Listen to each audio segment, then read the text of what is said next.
개인주의는 개인을 중심에 두고 모든 것을 규정하는 가치관을 의미합니다.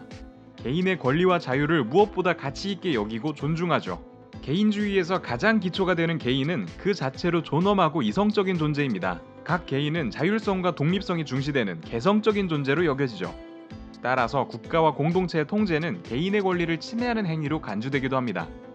개인주의라는 개념은 자본주의가 본격적으로 출현한 프랑스 혁명 시기에 등장했습니다.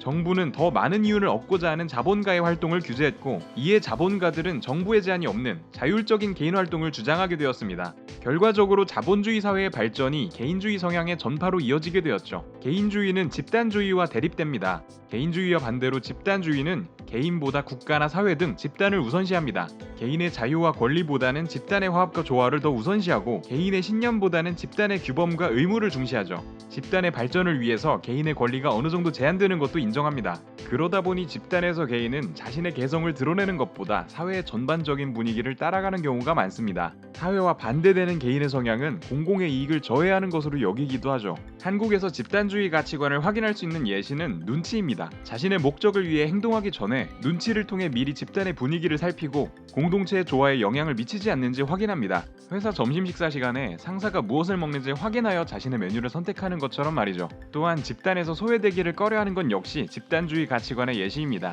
주변 지인들이 모두 에어팟을 사용한다면 자기 혼자 갤럭시 버즈를 사용하기 꺼려지는 것이 이에 해당하죠. 한국에서는 개인주의 자체를 이기주의로 보는 부정적인 인식이 적지 않습니다. 어른들은 요즘 애들은 자기밖에 몰라서 문제다 라는 말을 종종 하곤 하는데요. 이는 기존 한국에서 집단주의 가치관이 당연시되어 왔기 때문입니다. 그러나 최근에는 개인주의 문화가 눈에 띄게 발달하고 있는데요. 회사에서는 저녁 회식이 줄어들고 있고, 사람들은 하고 싶은 타투를 과감하게 새기기도 합니다. 집단주의에서는 눈치를 보느라 갖지 못했던 자신만의 저녁 시간을 보낼 수 있고, 드러내지 못했던 자신의 개성을 찾을 수도 있습니다. 이는 사람들이 중요시하는 것이 집단에서 나 개인으로 시선이 바뀌었기 때문입니다. 새로운 세대의 사람들은 자기 자신을 소중히 여기고 자신이 하고 싶은 것을 무엇보다도 중시하는 개인중심적 가치관을 갖게 되었습니다. 그리고 개인의 개성을 존중하다 보니 문화와 취향이 다원화되었습니다. 이전에는 남의 시선, 즉 집단의 분위기로 인해 획일적인 틀에서 벗어나지 못했지만, 이제는 각기다른 자신의 스타일을 보여주는 것을 불편해하지 않는 것이죠. 하지만 지나친 개인주의는 경계의 대상입니다. 개인주의가 이기주의는 아니기 때문입니다. 개인주의는 개인의 성향과 개성을 존중하기 때문에 나뿐만 아니라 다른 사람들의 개성 또한 존중합니다. 하지만 이기주의는 자신의 이익만을 중심에 두고 다른 사람이나 사회의 이익은 고려하지 않는 입장을 의미합니다. 종종 개인주의라는 이름으로 자신의 이기심을 포장하려는 사례가 있습니다.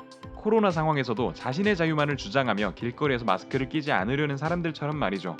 이처럼 이기주의는 나의 개성만을 우선시합니다. 최근 한국 사회는 집단주의 문화에서 개인주의를 맞이하는 과도기에 있는 것처럼 보입니다. 개인주의가 보편화된다면 이전보다 개성을 쉽게 드러내고 존중받을 수 있다는 장점이 있겠지만, 개인주의라는 이름으로 이기심이 정당화되지 않도록 경계해야 할 것입니다.